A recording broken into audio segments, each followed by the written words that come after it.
വിജ്ഞാനത്തിൻ്റെ വാതായനങ്ങൾ തുറന്നു കിടക്കുകയാണ് ഇൻ്റർനെറ്റ് ലോകത്ത്. വിനോദത്തിനും ഒട്ടും കുറവില്ലാത്ത ഇടം. സാഹിത്യങ്ങളാണെങ്കിൽ ഭാഷ ദേശാന്തരങ്ങൾക്കുമപ്പുറം യഥേഷ്ടം വായിക്കപ്പെടാം. സംഗീതത്തിനാണെങ്കിൽ ആയിരക്കണക്കിന് എന്നല്ല കോടിക്കണക്കിന് വെബ്സൈറ്റുകൾ വേറെയും. നിശ്ചല ചിത്രങ്ങളും ചലച്ചിത്രങ്ങളും എണ്ണിയാൽ തീരാത്തത്ര.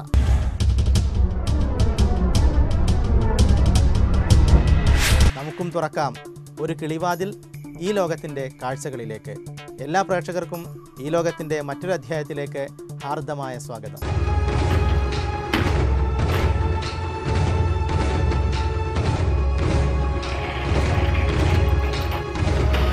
കഴിഞ്ഞയാഴ്ച നാം തുടങ്ങിവെച്ച അതേ വിഷയം, ചില പ്രതിഭകളെയും ചില രസകരമായ കാഴ്ചകളെയും ഈ ആഴ്ചയും നമുക്ക് കാണാം.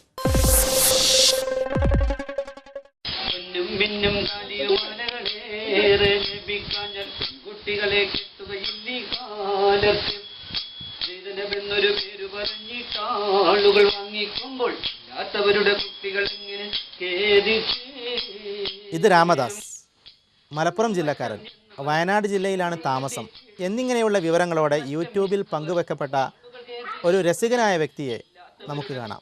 അന്നത്തിനുള്ള വക തേടി ഇറങ്ങിയതാണ് രാമദാസ്. അങ്ങനെയാണ് ഈ വീടിൻ്റെ ഉമ്മറപ്പടിയിലെത്തിയത്.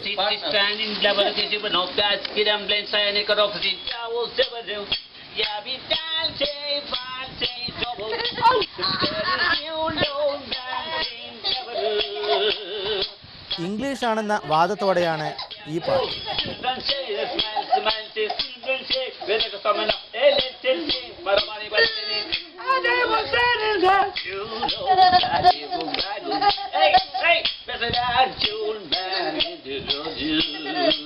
കുട്ടികൾക്ക് ചിരിക്കാൻ ഇനി വേറെ വല്ലതും വേണോ?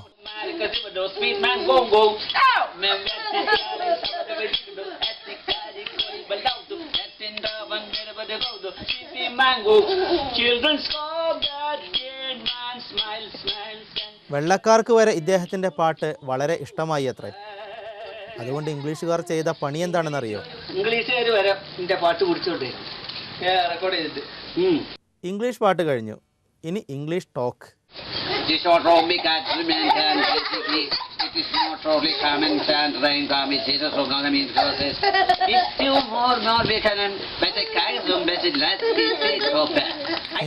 ഇതും ഇംഗ്ലീഷോ? എന്നാൽ ഇനി ഒരു പാട്ടാവാം. ഗാനഗന്ധർവൻ ശ്രീ യേശുദാസ് പാടി ഹിറ്റാക്കിയ മാപ്പിളപ്പാട്ടിലെ എക്കാലത്തെയും സൂപ്പർ ഹിറ്റ് ഗാനം സംഗൃത പമകരി. അതാണ് രാമദാസ് പാടുന്നത്. പക്ഷേ രാമദാസ് പാടിയപ്പോൾ അത് ഇങ്ങനെയായി.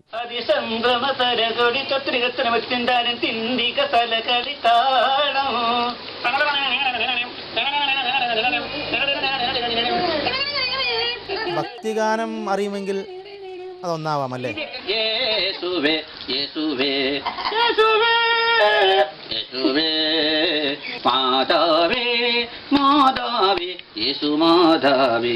യേശു മാതാവോ? യേശുവിന്റെ അമ്മ മാതാവല്ലേ? അപ്പോൾ പറഞ്ഞു ആ മാതാവല്ല, യേശുവാണ് പ്രധാനം. ഞങ്ങളെ യേശുവാണ് പ്രധാനം, അല്ലാണ്ട് മാതാവ് എന്നാൽ അങ്ങനെ. ഇപ്പോൾ യേശു നിങ്ങൾക്ക് വീട്ടിലെ അച്ഛനും അമ്മയൊക്കെ അല്ലേ ഉണ്ട്. അപ്പോൾ നിങ്ങളുടെ വീട്ടിൽ നിങ്ങളുടെ അച്ഛനും അമ്മയല്ലേ വലുത്. അപ്പോൾ അതുകൊണ്ട് യേശുവിൻ്റെ അല്ലാതെ വേറല്ല. എൻ്റെ മനസ്സാ, അത് എന്താ കഥ? ചക്കപ്പം തിന്നിട്ടങ്ങനെ ഇദ്ദേഹത്തിന് അറിയാത്ത പാട്ടുകളൊന്നുമില്ല. പക്ഷേ ഒറിജിനൽ ഗാനങ്ങളിൽ തൻ്റേതായ എഡിറ്റിംഗ് നടത്തി ആലപിക്കുക എന്നുള്ളത് അദ്ദേഹത്തിൻ്റെ ഒരു പ്രത്യേകതയാണ്.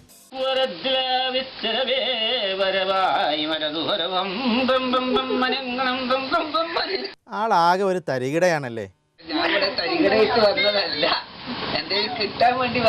ഓ അങ്ങനെ. എന്നാ ഒരു പാട്ട് കൂടി പാടി നമുക്ക് അവസാനിപ്പിക്കാം.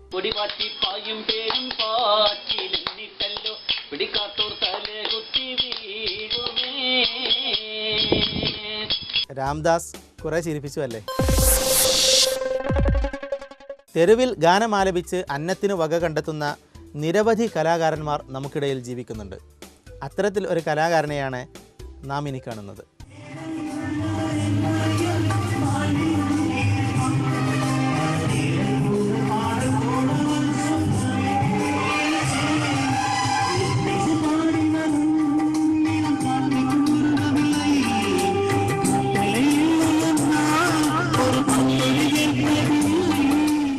ആവേശം പകരാൻ ഒരാൾ നൃത്തം ചെയ്ത് പ്രോത്സാഹിപ്പിക്കുന്നു.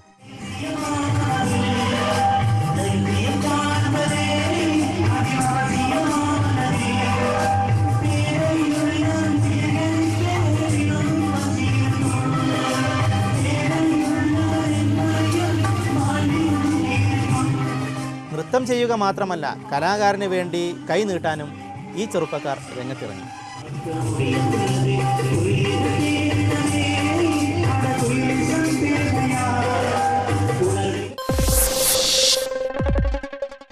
ഇനിയൊരു റിയൽ ഷോ. ഇത് റിയാലിറ്റി ഷോ അല്ല. ഇതിന് SMS വേണ്ട, വില്ല സമ്മാനവുമില്ല.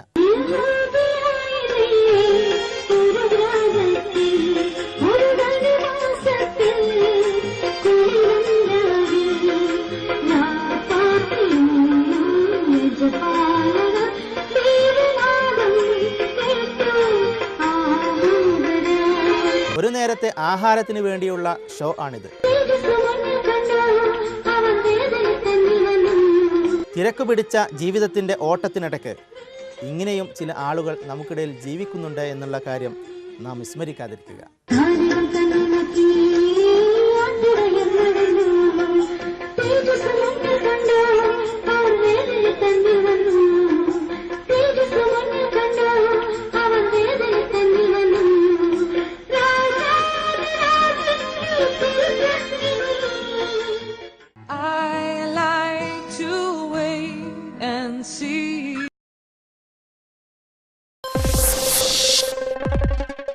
കാക്കയുടെയും കുറുക്കൻ്റെയും കഥ കേൾക്കാത്തവരായി ആരും ഉണ്ടാവില്ല.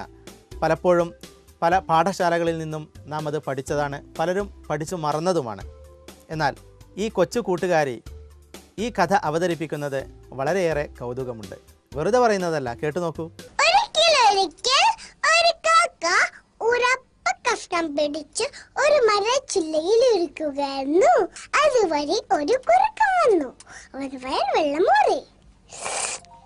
ഹായ്, എങ്ങനെയെങ്കിലും അപ്പ കഷ്ടം തട്ടിപ്പറിച്ചെടുക്കണം.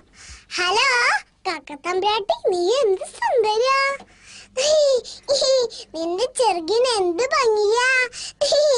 നീ നന്നായി പാട്ട് പാടുന്ന കേട്ടിട്ടുണ്ടല്ലോ. ഒരു പാട്ട് പാടാമോ?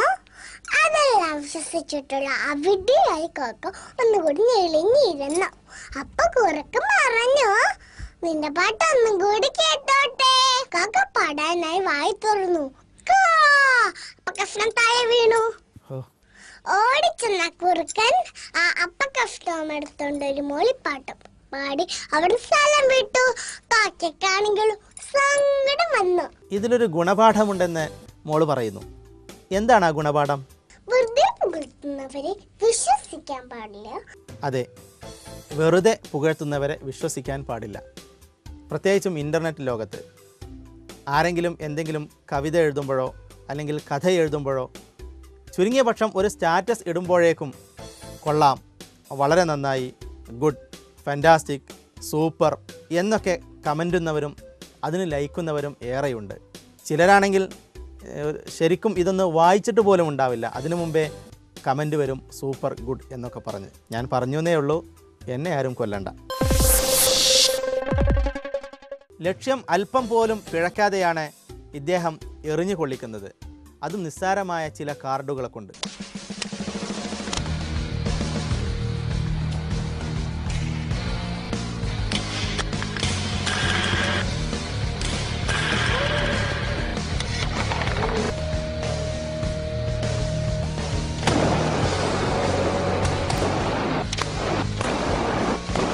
സമ്മതിക്കണം അല്ലേ?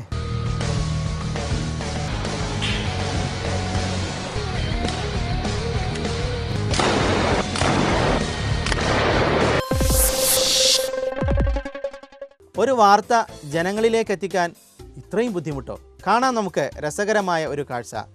कराची से लोग कराची से लोग ईद मनाने अपनों में के लिए जा रहे हैं। कराची से ईद मनाने कराची से लोग अपनों में ईद मनाने के लिए अंदरूने मुल्क जा रहे हैं। कैमरामैन इस्माइल, कराची से लोग अपनों में ईद मनाने के लिए अंदरूने मुल्क जा रहे हैं। कराची से अंदरूने मुल्क लोग अपनों में ईद मनाने के लिए अंदरूने मुल्क जा रहे अरे यार क्या करे, गाड़ी चलती। ശോ, വല്ലാത്തൊരു മനുഷ്യർ. നിങ്ങൾക്ക് മൈക്കും ക്യാമറയും ഒന്ന് കണ്ടുകൂടെ? उधर से निकल जा भाई। कराची से लोग अंदरूनी मुल्क, कराची से लोग ईद मनाने अपनों में अंदरूनी मुल्क जा रहे हैं। कैमरामैन कामिल यूसुफ के साथ चांद नवाब, इंडस न्यूज कराची। എൻ്റെ പൊന്നു ചേട്ടന്മാരെ, മൂപ്പര ഒന്ന് പറഞ്ഞോട്ടെ. भाई उधर चले जाओ एक मिनट।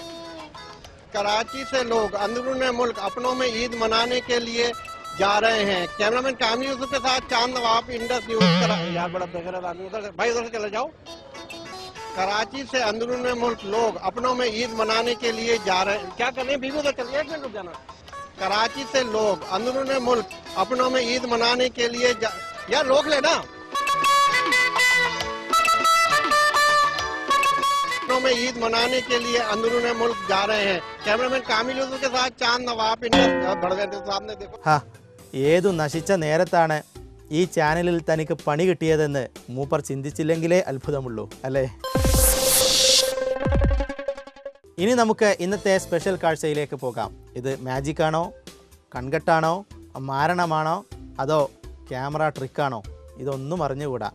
എന്തായാലും കാഴ്ചയിൽ പുതുമയുണ്ട്. നമുക്ക് കണ്ടു നോക്കാം.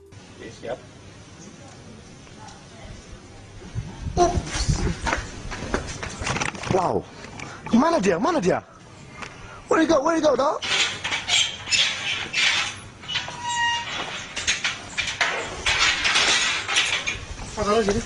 Hah? Gak tahu, Pak. Hah? Wow. It's really damn short. Amazing. വിഷയസംബന്ധിയായി നിങ്ങളുടെ വ്യക്തതയുള്ള മൊബൈൽ ഫോണുകളിലും ക്യാമറകളിലും പകർത്തുന്ന ദൃശ്യങ്ങളും ഇൻ്റർനെറ്റ് ലോകത്ത് നിന്ന് തപ്പിയെടുക്കുന്ന ലിങ്കുകളുമായി ഈ ലോകത്തിൻ്റെ പേജിലേക്ക് കടന്നു വരിക. നിങ്ങളുടെ വീഡിയോകൾ ഈ ലോകം വെളിച്ചം കാണിക്കുന്നു. നിങ്ങളുടെ വീഡിയോകൾ www.facebook.com/groups/ilogam എന്ന ഫേസ്ബുക്ക് പേജിലോ dtv.elogam@gmail.com എന്ന ഐഡിയിലേക്കോ അയക്കുക. I like to wait and see.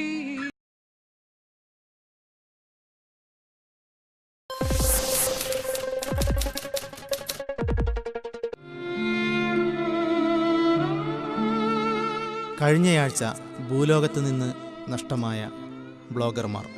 ഞാൻ പുണ്യവാളൻ എന്ന തൂലികാനാമത്തിൽ അറിയപ്പെടുന്ന ഷിനു, ജഗ്ഗു എന്ന് കൂട്ടുകാർ സ്നേഹത്തോടെ വിളിക്കുന്ന ജഗദീഷ് ചവറ എന്നിവർക്ക് ഈ ലോകത്തിൻ്റെ ആദരാഞ്ജലികൾ.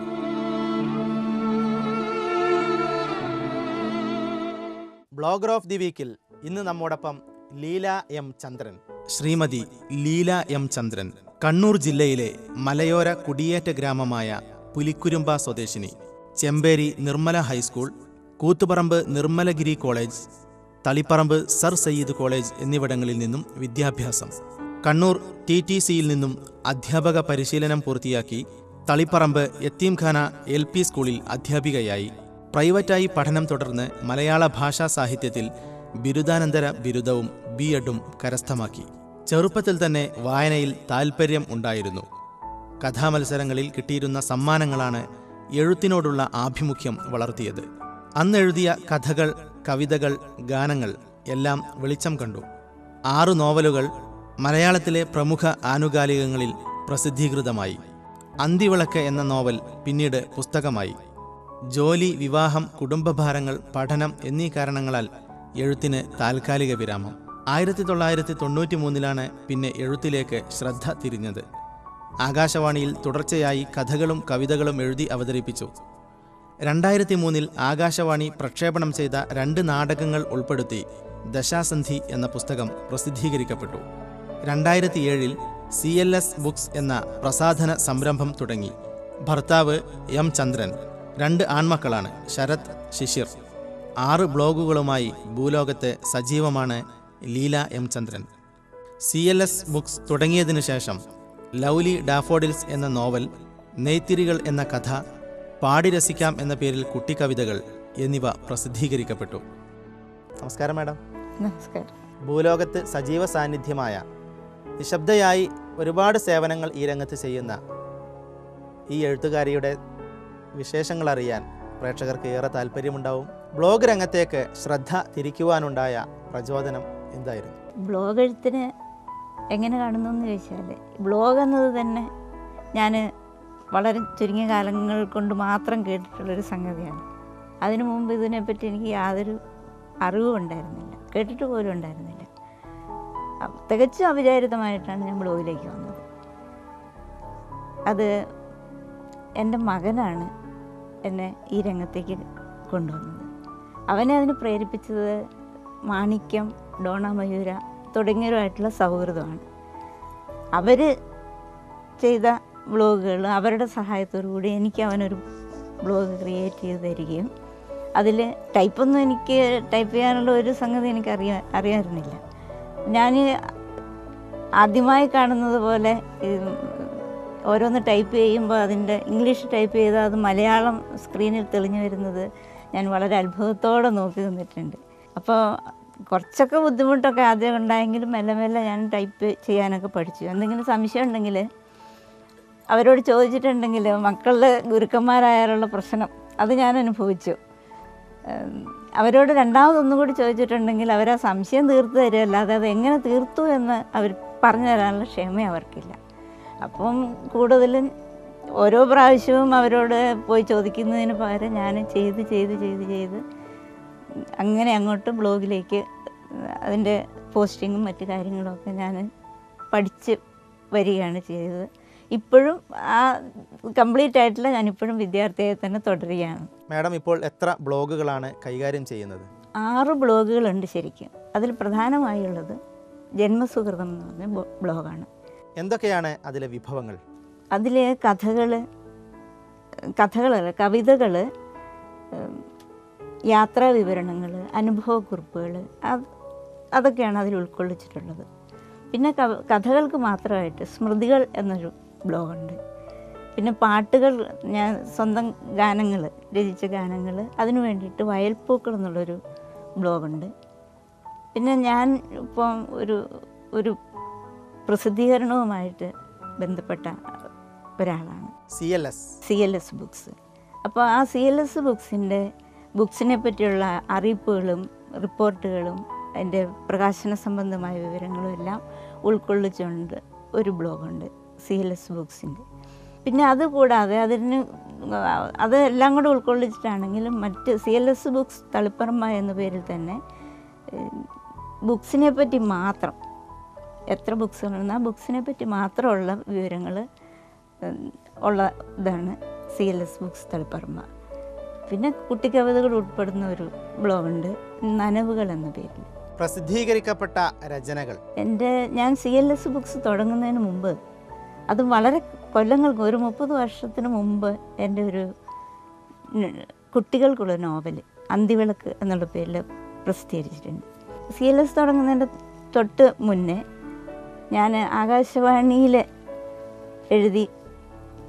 ആകാശവാണി പ്രക്ഷേപണം ചെയ്ത 2 നാടകങ്ങൾ കൂടി ദശാസന്ധി എന്ന പേരിലൊരു നാടകത്തിൻ്റെ പുസ്തകം ഇറക്കിയിട്ടുണ്ടായിരുന്നു.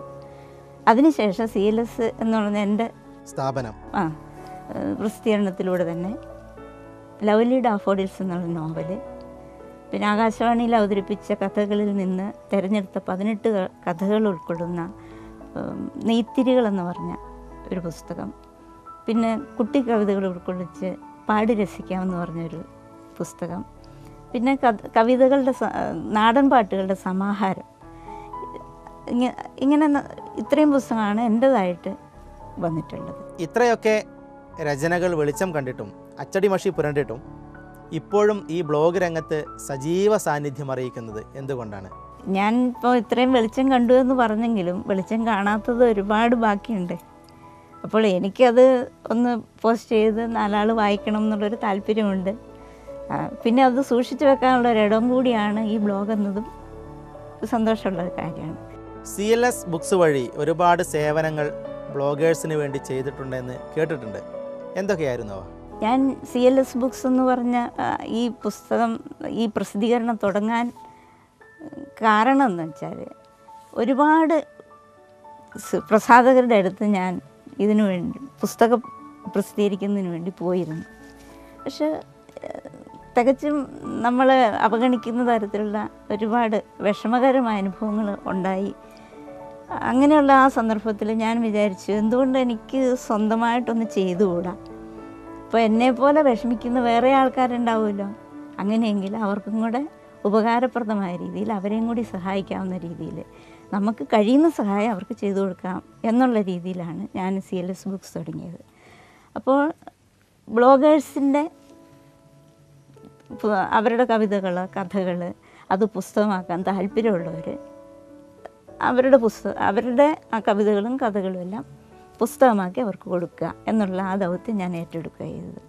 വേട്ടയാടപ്പെടുന്ന സ്ത്രീ സമൂഹം ദൈനംദിനം ജീവിതത്തിൻ്റെ നിഖില മേഖലകളിലും അവൾ ആക്രമിക്കപ്പെട്ടുകൊണ്ടേയിരിക്കുന്നു. ഈ ഒരു സാഹചര്യത്തിൽ സ്ത്രീ സമൂഹത്തെ എങ്ങനെ നോക്കിക്കാണുന്നു? ഈ ആക്രമണങ്ങളെ അതിനെങ്ങനെ ഒന്ന് ഇല്ലാതാക്കണം എന്നൊക്കെ ഒരുപാട് ഭാവനയിൽ കാണാൻ കഴിയുന്നുണ്ട്. പക്ഷെ അതൊന്നും നമുക്ക് പ്രാവർത്തികമാക്കാൻ പറ്റാത്തതാണ്. പക്ഷെ ഉള്ളിലുള്ള ആ വിഷമം അല്ലെങ്കിൽ ആ പ്രതിഷേധം അറിയിക്കാൻ ഈ എഴുത്ത് തന്നെയാണ് ഞാനിപ്പോൾ സ്വീകരിച്ചിട്ടുള്ളൊരു മാർഗം. ഇപ്പോൾ ഈ അടുത്ത് ഡൽഹിയിൽ നടന്ന സംഭവത്തിൻ്റെ വെളിച്ചത്തിൽ ആ കുട്ടി ആസ്പത്രിയിലാകുമ്പോൾ പ്രതീക്ഷയുണ്ടായിരുന്നു, ജീവിതത്തിലേക്ക് മടങ്ങി വരും എന്നുള്ളൊരു പ്രതീക്ഷ എൻ്റെ മനസ്സിലുണ്ടായിരുന്നു. പക്ഷെ അത് മരിച്ചു എന്നറിഞ്ഞപ്പം അത് ഉൾക്കൊള്ളാൻ എനിക്ക് വളരെ വിഷമം തോന്നി.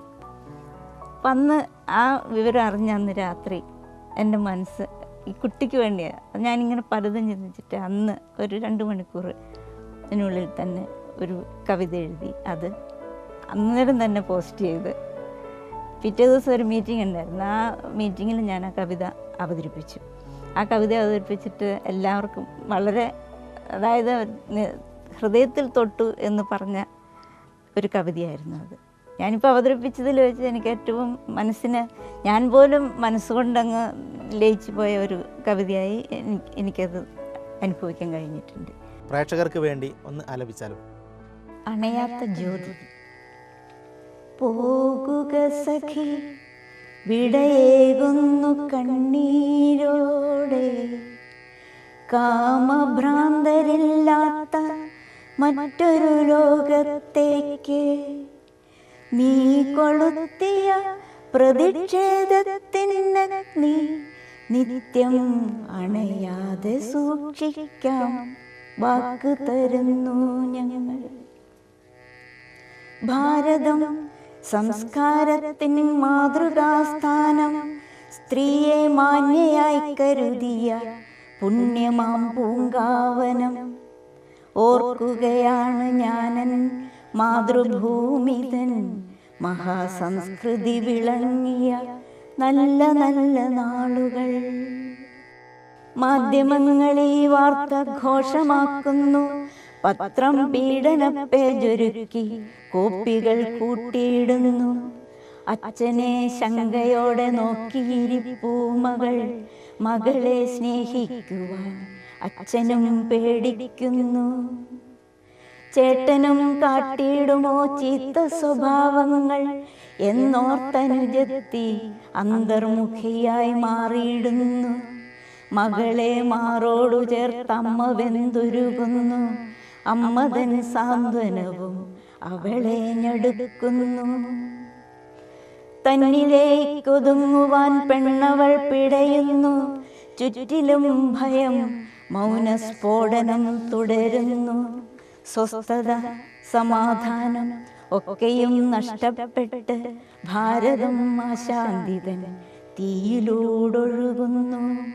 നീതിപീഠമേ കണ്ണു തുറക്കൂ, പുതിയൊരു ന്യായവ്യവസ്ഥ വ്യക്തം എഴുതി ചേർക്കൂ ശക്തം. വളരെ ഹൃദ്യമായ രചന, മനസ്സിലേക്ക് ആഴ്ന്നിറങ്ങുന്ന വരികൾ. ആ രംഗം ഓർക്കുമ്പോൾ തന്നെ ഇപ്പോഴും വേദനയും നടുക്കവും വിട്ടുമാറിയിട്ടില്ല. ഇങ്ങനെ ഒരു വരി എഴുതിയതിനും ഇവിടെ ആലപിച്ചതിനും ഒരുപാട് നന്ദി അറിയിക്കുന്നു. Thank you. ഇങ്ങനെ ഒരുപാട് നല്ല ഗാനങ്ങൾ എഴുതിയതാണ്, പക്ഷെ ഒന്നും വേണ്ടത്ര ശ്രദ്ധിക്കപ്പെട്ടില്ല, വെളിച്ചം കണ്ടില്ല. എന്തായിരുന്നു അതിനുള്ള കാരണം? അതിൽ ഒരു കവിത, ഒരു ഗാനം ആകാശവാണി ലളിത സംഗീത പാഠത്തിൽ ഉൾപ്പെടുത്തുകയും രമേശ് നാരായണൻ സംഗീതം ചെയ്ത് അത് ഓർക്കസ്ട്രയൊക്കെ വെച്ചിട്ട് പാടുകയും ചെയ്തിട്ടുണ്ട്. ആകാശവാണി തന്നെ പ്രക്ഷേപണം ചെയ്തിട്ടുണ്ട്. മറ്റ് ഗാനങ്ങൾ പലതും അങ്ങേ അറ്റം വരെ എത്തുന്നുണ്ട്. പക്ഷേ എൻ്റെ ഒരു സ്വഭാവത്തിൻ്റെ അല്ലെങ്കിൽ എൻ്റെ ഒരു ജീവിതത്തിൽ എനിക്ക് കിട്ടുന്ന ഒരു സംഭവങ്ങൾ കയ്യിൽ എത്തിച്ചേരുക, പക്ഷേ അതൊന്നും അനുഭവയോഗ്യമില്ലാതെ വരിക എന്നുള്ള ഒരു ഇതാണ് ഇതുവരെയുള്ള എൻ്റെ ജീവിതാനുഭവങ്ങളിൽ നിന്ന് എനിക്ക് കൂടുതലായിട്ട് പറയാനുള്ളത്. ഒരുപാട് സംഗതികൾ, ഒരുപാട് കാര്യങ്ങൾ, നേട്ടങ്ങൾ എൻ്റെ കയ്യിൽ, എൻ്റെ അരികിൽ വരെ എത്തിയിട്ടും എനിക്ക് നഷ്ടപ്പെട്ടു പോയ അനുഭവങ്ങൾ ഒരുപാടുണ്ട്. ഇങ്ങനെയുള്ള നല്ല രചനകളൊക്കെ വെളിച്ചം കാണട്ടെ, ജനങ്ങൾക്കിടയിലേക്ക് എത്തട്ടെ എന്ന് നമുക്ക് പ്രാർത്ഥിക്കാം. അപ്പോൾ വളരെയധികം നന്ദി അറിയിക്കുന്നു. തിരക്കിനിടയിലും ഈ ലോകം പ്രോഗ്രാമുമായി സഹകരിച്ചതിനും ഒരുപാട് നല്ല അഭിപ്രായങ്ങൾ പങ്കുവച്ചതിനും ഹൃദ്യമായ ഒരു കവിത ആലപിച്ചതിനും നന്ദി. ഇങ്ങനെയൊരു സാഹചര്യം തന്ന് ഇവിടെ വന്ന് ഇത്രയും പറയാൻ എനിക്ക് കഴിഞ്ഞതിലും ദൈവത്തിൻ്റെ അനുഗ്രഹം പറയുന്നു. എല്ലാവർക്കും നന്ദി പറയുന്നു. നമസ്കാരം. ബ്ലോഗ് രംഗത്തെ സജീവ സാന്നിധ്യമായ ശ്രീമതി ലീല എം ചന്ദ്രൻ്റെ വിശേഷങ്ങളാണ് നാം കേട്ടുകഴിഞ്ഞത്. അടുത്തയാഴ്ച മറ്റൊരു ബ്ലോഗറുമായി നമുക്ക് വീണ്ടും കണ്ടുമുട്ടാം. നിങ്ങളുടെ അഭിപ്രായങ്ങൾ, നിർദ്ദേശങ്ങൾ, വിമർശനങ്ങൾ ഞങ്ങൾക്ക് എഴുതുക. വിലാസം: പ്രൊഡ്യൂസർ, ഈ ലോകം, ദർശന TV, എരഞ്ഞിപ്പാലം PO, കോഴിക്കോട്. ഈ ലോകം കാഴ്ചകൾ അവസാനിക്കുന്നില്ല. വ്യത്യസ്തമായ രസകരമായ വിവിധ ദൃശ്യങ്ങളുമായി അടുത്തയാഴ്ച വീണ്ടും നമുക്ക് കണ്ടുമുട്ടാം. അതുവരെ നന്ദി, നമസ്കാരം.